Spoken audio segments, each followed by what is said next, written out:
अस्सलामुअलैकुम। बोल न्यूज में मैं हूं जवाद कमाल। मैं हूं आपके साथ रमशा साजरेत। हेडलाइंस आप जान चुके हैं। खास से बात करेंगे नया हफ्ता, नया दिन और नया रिकॉर्ड। पाकिस्तान स्टॉक एक्सचेंज ने नई तारीख रकम कर दी है। स्टॉक मार्केट पहली बार 1,36,000 पॉइंट्स का संगे मील भी अबूर कर गई। कारोबार के अख्तिताम पर इंडेक्स 2200 से ज़ायद पॉइंट्स इजाफे से 1,36,540 पॉइंट्स की नई बुलंद तरीन सतह पर पहुंच गया। ब्रोकर्स का ये कहना है कि सरमायाकारों को आइंदा मॉनेटरी पॉलिसी में शरह सूद में कमी की तवक्को है।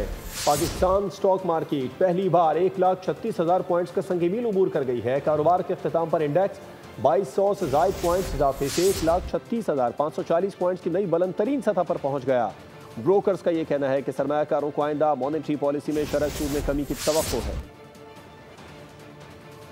वज़ीर आज़म का स्टॉक मार्केट की बुलंद तरीन सतह पर इज़हार मुसर्रत। शहबाज शरीफ ने पाकिस्तान स्टॉक एक्सचेंज के 1,35,000 पॉइंट की सतह अबूर करने को खुशी का इज़हार करते हुए इस समर को मईशत पर एतमाद का मज़हर करार दिया। कहा, हुकूमती पॉलिसियाँ दुरुस्त सिमत में है, मुल्क तरक्की की राह पर गामजन है। दूसरी जानिब तमाम ट्रांसपोर्ट एसोसिएशन ने 19 जुलाई को मुल्क भर में पहिया जाम हड़ताल का ऐलान कर दिया है। कराची गुड्स कैरियर के सदर मलिक शेख खान अवाद ने कराची चैम्बर में सनतकारों से इज़हार यकजहती करते हुए कहा कि ट्रांसपोर्ट बरादरी ताजरों के साथ है।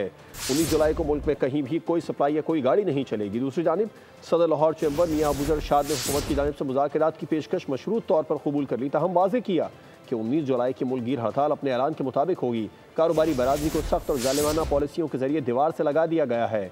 हम हड़ताल शौक से नहीं कर रहे बल्कि मजबूरी की इंतहा पर पहुँच चुके हैं। वफाकी वज़ीर ख़ज़ाना मोहम्मद औरंगज़ेब की कराची की ताजरों को मुज़ाकरात की पेशकश। कराची में प्रेस कॉन्फ्रेंस में कहा कि ताजिर इस्लामाबाद आएँ, मिलकर बात करेंगे। उन्होंने मज़ीद कहा कि IPR के इख्तियारात का इनकम टैक्स से ताल्लुक़ नहीं, मुआशी तरक्की में बैंकों का अहम किरदार है। स्टॉक मार्केट 1,36,000 की नफसियाती हद अबूर कर गई।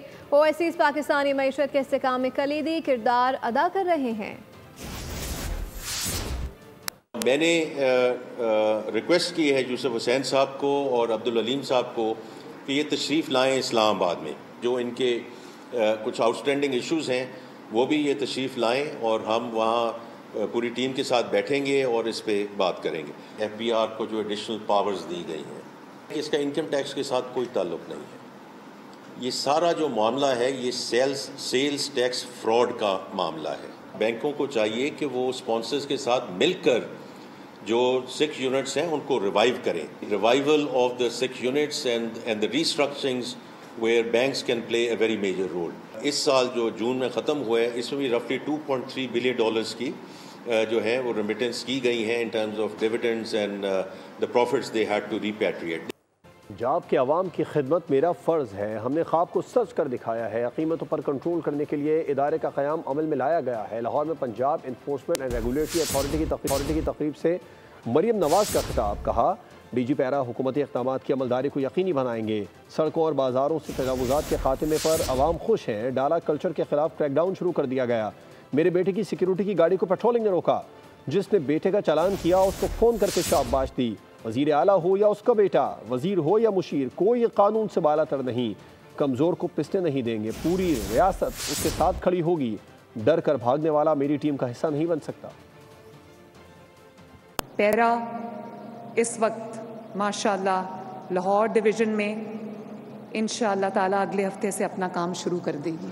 चाहे वो प्राइस कंट्रोल हो या वो जो नाजायज़ तजावज़ात के ख़िलाफ़ ऑपरेशन हो, एक कंटिन्यूस मॉनिटरिंग उनके लिए बहुत ज़रूरी है जो पैरा करेगी। इस फरसूदा सोच को बदलने का वक्त आ गया है। डाला कल्चर पे मैंने क्रैकडाउन किया है। मेरी शाहजेब से फ़ोन पे बात कराई जिसने जुनेद का चालान किया था, तो मैंने उसको कहा कि बेटा I am very very proud of you. चाहे चीफ मिनिस्टर हो या चीफ मिनिस्टर का बेटा हो या कोई भी हो, कोई वजीर हो, कोई मशीर हो, कानून से कोई बालातर नहीं। जो कानून है वो सिर्फ गरीब के लिए नहीं है। जो जितना बड़ा वायलेटर होगा पैरा की गिरफ्त उस पर उतनी ही बड़ी होगी इंशाल्लाह। लोग जो है वो लोग आपको सरों पे बिठाएंगे। मेहनत से काम करो, बहादुरी से काम करो। डर के पीछे हटने वाला मेरे लश्कर में नहीं रह सकता। पानी की रिहाई पर तहरीक इंसाफ में लड़ाई हो गई। आर या पार की बात करने पर वजीर आला आलिया अमीन गंडापुर के सामने पीटीआई पंजाब की चीफ ऑर्गेनाइजर आलिया हमजा सामने आ गई। रिहाई तहरीक पर हैरत का इजहार कर दिया। दूसरी जानिब पार्टी के 5 मुनहरफ अरकान कौमी असम्बली को बाकायदा तौर पर पार्टी से निकाल दिया गया है। पानी की रिहाई, तहरीक इंसाफ में लड़ाई। गंडापुर को एहतजाजी तहरीक का ऐलान करते ही अपनी पार्टी से मुखालफत का सामना गंडापुर और आलिया हमजा में ठन गई। सवाल उठाया, 90 रोजा एहतजाजी तहरीक कहां से आ गई? मशवरा किसका है? बात तो 5 अगस्त के एहतजाज की थी। गंडापुर ने आर या पार का नारा लगाते हुए रिहाई तहरीक का ऐलान किया था। एक बड़ा वादे पैगाम है कि 90 दिन का राह से शुरू हो गए और इस 90 दिनों में हम अपनी पीक उठा के हम आर या पार करेंगे, या फिर हम रहें या ना रहें। आओ बैठो, मसले को हल करो, मेरिट पे हल करो, दलाइल पे हल करो। जिसकी गलती है वो अपनी गलती मानेगा, जिसकी गलती है साबित हो, बिल्कुल सजा हमें देते हैं, हम सजा के लिए तैयार हैं। लेकिन अगर सजा पे बात आएगी तो फिर सजा हर एक को होगी। पीटीआई के अंदरूनी लड़ाई झगड़ों का किस्सा यहीं तक मुख्तसर नहीं। 5 मुनहरिफ अरकान कौमी असम्बली औरंगजेब, ज़हूर इलाही, उस्मान अली, मुबारक ज़ेब और इलियास चौधरी को पार्टी से निकाल दिया गया और बाकायदा नोटिफिकेशन भी जारी कर दिया गया। क्या खैबर पख्तूनख्वा में तब्दीली आने वाली है? सहाफ़ी का मौलाना अब्दुल गफूर हैदरी से सवाल। JUI रहनुमा बोले, सूबे में गवर्नर राज के हक में नहीं है, इन हाउस तब्दीली आईनी तरीके से करेंगे। गंडापुर का वो लेवल नहीं जिसका मैं जवाब दूँ। तमाम अपोजिशन KPK में उस हवाले से KPK की हुकूमत में कोई तब्दीली देख रहे हैं या कोई नई खबर आने वाली है? देखिए, जमीयत-उलमा इस्लाम का हमेशा मौक़िफ़ रहा है एक जमहूरी तरीके से तब्दीली लाया जाए, और अगर इसमें ये कोशिश की जाती है कि गवर्नर राज का निफाज हो या कोई, तो जमीयत-उलमा इस्लाम इस हक़ में नहीं है। वज़ीर आला बाज़ लोगों की मजबूरी होगी, हमारी मजबूरी तो नहीं है, तो उनकी वो हैसियत नहीं है। अगर वो कहता है कि मेरा भाई इस्तीफा देगा, बेहतर ये है कि वो खुद इस्तीफा दे दे ताकि कहीं से इलेक्शन में मुदाखलत भी ना हो, फिर पता लगे कि वो जीतता है या हारता है। खैबर पख्तूनख्वा की अक्सरियत वज़ीर आला आलिया अमीन गंडापुर को सूबे का वज़ीर आला नहीं देखना चाहती। हालिया सर्वे ने KP की इंतजामिया का कारकर्दगी का भांडा फोड़ दिया। अवाम कहते हैं कि अब सिर्फ वादे नहीं, नताइज चाहते हैं। खैबर पख्तूनख्वा में हुकूमती कारकर्दगी से अवाम मायूस। PTI के अपने वोटर्स ने भी अदम एतमाद का इजहार किया। ताज़ा सर्वे ने KP हुकूमत की कारकर्दगी को आश्कार कर दिया। सर्वे के नताइज ने तरक्की, सहूलतों और एहतसाब के वादों की कलाई खोल दी। खैबर पख्तूनख्वा में 84% अफराद कानूनी निज़ाम से नाखुश हैं। 74% अफराद को बुनियादी ज़रूरत पानी और तालीम मैसर नहीं। 66% को गैस नहीं मिल रही, जबकि 49% बिजली से परेशान हैं। 43% अवाम कहते हैं कि मौजूदा हुकूमत के दौर में कोई नया मंसूबा शुरू नहीं हुआ। 52% लोग करप्शन से परेशान हैं, जबकि 71% पुरानी हुकूमत की इंक्वायरी चाहते हैं। 59% बेरोजगारी से तंग हैं और 67% अवाम ने माशी पॉलिसियों को नाकाम करार दे दिया। अवाम ने सर्वे में वाज़े किया कि खैबर पख्तूनख्वा हुकूमत को अब बातों के अलावा काम भी करना होगा। भर में तूफानी बारिशों से 11 अफराद की जान चली गई, दर्जनों जख्मी हो गए। लाहौर के इलाके बादामी बाग में मकान की छत गिरने से 2 कमसिन बच्चे जाँ भाग हो गए। हवेली लखा के करीब आसमानी बिजली गिरने से 2 अफराद जाँ भाग हुए। मालाकंड में बारिशें, 2 बहनें जाँ भाग हो गईं। जमरूद में 2 बच्चियाँ सैलाब में बह गईं। मुल्क में बारिशों से मुतादिद जानलेवा हादसात। लाहौर के इलाके बादामी बाग में मकान की छत गिरने से 2 कमसिन बच्चे जाँ बहक हो गए। मलबे तले दबने से 3 अफराद जख्मी भी हुए। उकाड़ा में हवेली लखा के करीब आसमानी बिजली गिरने से 2 अफराद जाँ बहक और 1 जख्मी हो गया। आरिफवाला में बारिश के बायस मकान की छत गिरने से 1 शख्स जाँ बहक हुआ। मालाकंड में बारिश के बायस घर की दीवार गिरने से 2 बहनें जाँ बहक हुई। जमरूद में 2 बच्चियां सैलाब में बह गईं। एक बच्ची की लाश निकाल ली गई, दूसरी की तलाश जारी है। कोहाट में भी मकान के छत गिरने से 1 शख्स जान से गया। तांदलियावाला में छत गिरने से 4 साला बच्चा जाँ बहक हुआ। कसूर में छत गिरने से 3 अफराद जख्मी हुए, जबकि दीपालपुर में भी छत गिरी, घर के 4 अफराद जख्मी हुए। टांक और जनूबी वजीरिस्तान में सैलाब से मुतादिद इमलाक को शदीद नुकसान पहुँचा। मूसलाधार बारिशें छोटे शहरों में बड़े मसाइल का सबब बनी। कहीं आपाशी का निज़ाम दरहम बरहम किया, कहीं नदी नाले उबल पड़े और नशेबी इलाके डिबो दिए। सैलाबी रेलों के सबब दरियाई कटाव में भी शिद्दत देखा गया। पानी की काट का दुरुस्त अंदाजा लगाना हो तो ये मंजर गौर से देखें। मुजफ्फरगढ़ में दरिया चनाब धीरे धीरे फसलें और बागात निकल रहा है। इलाका मकीनों ने अपनी मदद आप के तहत पत्थर लगा दिए, तमाम दरिया के तेवर इन्हें भी बहा ले जाने पर तुले हैं। सोबतपुर में बारिश गुजर गई, तबाही छोड़ गई। ग्रिड स्टेशन की ये हालत सारी सूरत हाल बयान कर रही है। बारिश का पानी आबादियों में आधम का, कई दीवारें ढा दी, कच्चे मकानात गिरा दिए। खतरे से बेखबर बच्चे इसी पानी में अटखेलियां कर रहे हैं। शकरगढ़ के शहरियों के सर पर खतरा मंडला रहा है। मानसून बारिशें नाला ओश में शिकाफ डाल गयी, जिसे बंद करने वाला कोई नहीं। पहले जो ना शिकाफ बंद होते थे जो बंद के ऊपर से, इस साल शिकाफ बंद नहीं हुए और 2 मुलाजिम होते हैं जो रूटीन के मुताबिक है, वही होते हैं, ज्यादा लोग नहीं होते और कोई किसी किस्म की मशीनरी नहीं है यहाँ पर। डिशकोट में मूसलाधार बारिशें जल्द हलेक किया, गर्मी उड़नछू हुई, मगर फसलें मौसम का शिकार हो गयी और काश्तकार परेशान हो गए। बारिश के बाद जवार और चेरी की तैयार फसलें तबाह हो गयी। शहरी कहते हैं बर वक्त नक्कासी अब हो जाती तो ये नौबत न आती। कोसार, मरी और गिरदोनवा में गरज चमक के साथ मूसलाधार बारिश का सिलसिला वक्फे से जारी है। बारिश से नदी नालों में तुग़यानी आ चुकी है, जबकि मुल्क भर से सयाहों की बड़ी तादाद मरी पहुंच चुकी है, जो बारिश के खूबसूरत मौसम से लुत्फ अंदोज हो रही है। हमारे नुमाइंदे मरी में मौजूद हैं, आरिफ सईद हमें मजीद अपडेट करेंगे। आरिफ, बताइए कैसा मौसम है मरी का? बिल्कुल, मलका अक्सार मरी में मानसून की बारिशों का सिलसिला वो वक्फे से जारी है। इस टाइम भी हल्की हल्की रिमझिम का जो है ना वो सिलसिला जारी है। तेज बारिश के बायस से यहाँ पर नदी नालों में तुग़यानी भी आई हुई है, जबकि यहाँ पर स्याह जो है वो इस रिमझिम वाले मौसम से बेइंतहा जो है ना लुत्फ़अंदोज़ हो रहे हैं। मेरे साथ इस टाइम कुछ माल रोड पर स्याह मौजूद है, इनसे पूछते हैं यहाँ के मौसम नज़ारों और यहाँ के कैसे देखते हैं।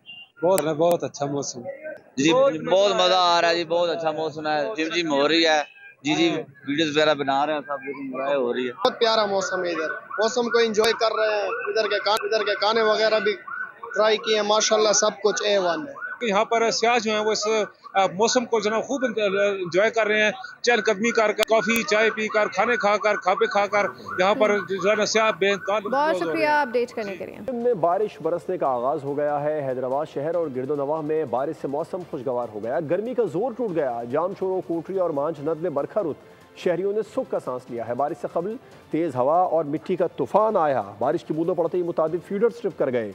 मिटियारी, हाला, सईदाबाद शदीद गर्मी और हब्स के बाद बारिश के बाद ठंडी हवा चलने लगी है। मिटियारी में मिट्टी के तूफान के बायस शहर में अंधेरा छा गया। बारिश से बिजली की फराहमी मामूल के मुताबिक मुअत्तल कर दी गई। मिटियारी, हाला, सईदाबाद और डेरोलास समेत जिला के मुख्तलिफ इलाकों में शदीद तूफानी बारिश का सिलसिला जारी है। कच्चे मकानात और फसलों को काफ़ी नुकसान हुआ है। मज़ीद जान लेते हैं नुमाइंदा बोल न्यूज़ मिटियारी से शाहिद शम्स वेमन से। जी शाहिद, बताएगा क्या सूरत हाल देख रहे हैं? तूफानी बरसात हाला, सईदाबाद, उरोलेलाल समेत जितने भी छोटे बड़े शहर हैं उसमें तूफानी बरसात का सिलसिला जारी है।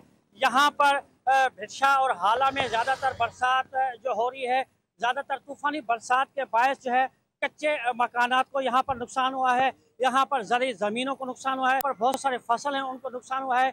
यहाँ पर ना सिर्फ कच्चे मकानात बल्कि यहाँ पर जो गरीब लोग हैं उनकी झोपड़ियाँ जो है वो जो है पानी के नीचे आ गई हैं। तेज़ बरसात के बायस यहाँ पर शहरी जो है मुख्तलिफ जगहों पर इंजॉय करने निकले हैं। गर्मी तेज़ होने के बायस जो है यहाँ पर लोग जो है परेशान हो गए थे। मगर शाहिद शम्स साहब का शुक्रिया तफसीलात के लिए। कराची में बादल बरसने को तैयार है। महकमा मौसमियात के डिप्टी डायरेक्टर अंजुम नज़ीर ने 18 जुलाई से कराची में मेघा बरसने की पेशगोई कर दी है। बारिश बरसाने वाला सिस्टम शुमाली इलाकों से सिंध में दाखिल होने का इम्कान है, जिसके असरात कराची समेत सिंध के तमाम अजला पर पड़ सकते हैं। 20 जुलाई तक जारी रहने वाले सिलसिले में तेज़ और गरज चमक के साथ मूसलाधार बारिशें होंगी। 18 तारीख की शाम या 19 और 20 को कराची में अच्छी बारिश के इम्कानात मौजूद हैं। इस वक्त एक हवा का कम दबाव जो है ईस्ट राजस्थान पर मौजूद है, जो कि मज़ीद शुमाल मगरिब की तरफ मूव करता हुआ मुल्क के वस्ती इलाकों को मुतासर करेगा, जिसमें सदरन पंजाब के इलाके ज़्यादा इफेक्ट होंगे। इसके बाद ये सिलसिला जो है वो सिंध की तरफ मूव करेगा और इस बात की तवक्को है कि 18 तारीख से लेकर 20 तारीख के दौरान सिंध के अक्सर इलाकों में मूसलाधार बारिश हो सकती है। साबिक वफाकी वज़ीर फवाद हसन फवाद ने 5 लाख मैट्रिक टन चीनी बरामद करने के हुकूमती फैसले की मुखालफत कर दी है। उनका कहना है कि $30 करोड़ की चीनी इंपोर्ट करने के फैसले पर फौरी नजरसानी की जाए, क्योंकि चीनी के असल सारिफ आम आवाम नहीं बल्कि फूड और बेवरेजेस इंडस्ट्रीज हैं। फवाद हसन फवाद ने इल्ज़ाम लगाया कि इसी तबके ने पहले कीमतों के उतार चढ़ाव और फिर एक्सपोर्ट से भारी मुनाफा कमाया और अब यही लोग चीनी इंपोर्ट कर रहे हैं। उन्होंने सवाल उठाया कि चीनी एक्सपोर्ट करने की इजाज़त देने वालों के खिलाफ क्या कार्रवाई हुई और इस मामले में FBR कहाँ है। अब ये जानिए कि कराची एक बार फिर बिजली की बंदिश, महंगाई, तवानाई और नाक़िस सहूलियात का सामना कर रहे हैं। लेकिन इस बहरान की जड़ में सिर्फ फनी मसाइल नहीं बल्कि एक पेचीदा सिफारती गठजोड़ छुपा है। कंपनी अब अक़लियती सरमायाकारों के रहम करम पर है, जो खुद सरमाया नहीं लाते लेकिन फैसलों पर वीटो पावर करते हैं। के इलेक्ट्रिक के बहरान के पस पर्दा हक़ाइक़ क्या है, देखते हैं इस रिपोर्ट में। कराची में बिजली का बहरान कौमी असासा सिफारती मफादात की जद में 2005 में निचकारी के बाद जब अबराज ग्रुप ने के इलेक्ट्रिक का कंट्रोल संभाला तो शहर की बिजली की सूरत हाल में नुमाया बेहतरी आई। लेकिन 2018 में अबराज के खात्मे के बाद सूरत हाल ही पलट गई। बदकिस्मती से अब कंपनी अक़लियती सरमायाकारों के रहम करम पर है, जो खुद सरमाया नहीं लाते लेकिन फैसलों पर वीटो पावर रखते हैं। अब कंपनी की गवर्नेंस बोर्ड्स रूम से निकल कर सिफारत खानों में मुंतकिल हो चुकी है और हर तकनीकी मसला सिफारती रंग इख्तियार कर चुका है। ये एक खतरनाक नज़ीर है। अगर बिजली का निज़ाम भी सिफारतकारी की नज़र हो जाए तो दीगर अहम सेक्टर्स में सरमायाकारी का एतमाद भी मुतजलजल होगा। 7 साल से 1 मेगावाट बिजली का इजाफा नहीं हुआ, नुकसानात जू के तू हैं और सब्सिडी दोबारा बढ़ गई है। ऐसे में रेगुलेटरी इस्लाहात नागुज़ीर हैं। ये एक कड़वा सच है कि कराची की तवानाई की कमजोरी सिर्फ तकनीकी नहीं बल्कि सिफारती मुदाखलत का नतीजा है। वक्त आ गया है कि रियासती इदारे गवर्नेंस को सिफारतकारी से अलग करें, क्योंकि कौमी मुफाद किसी की वीटो पावर से बालातर होना चाहिए। अदाकारा हुमैरा असगर की लाश मिलने के केस में अहम पेशरफ्त। हुमैरा असगर के मोबाइल फ़ोन अनलॉक कर लिए गए हैं। SP क्लिफ्टन की सरबराही में बनाई गई तहकीकाती कमेटी ने मालिक मकान को भी आज शाम तफ्तीश के लिए तलब कर लिया। SP क्लिफ्टन इमरान जागीरानी का कहना है कि मोबाइल फ़ोन में मौजूद तमाम मैसेजेस, राबितों को चेक किया जा रहा है। घर के इतराफ मौजूद लोगों से भी तफ्तीश की जा रही है।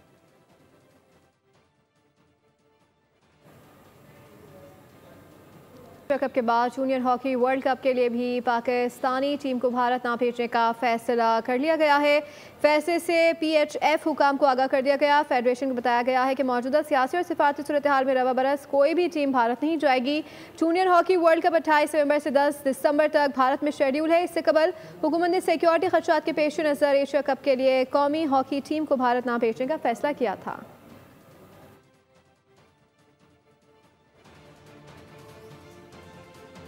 न्यूज़ बुलेटिन फिर वक्त। मज़ीद बाखबर रहने के लिए विजिट कर सकते हैं हमारी वेबसाइट bonews.com। देखते रहिए। सब्सक्राइब करें और बेल दबाएं ताकि कोई खबर रह न जाए।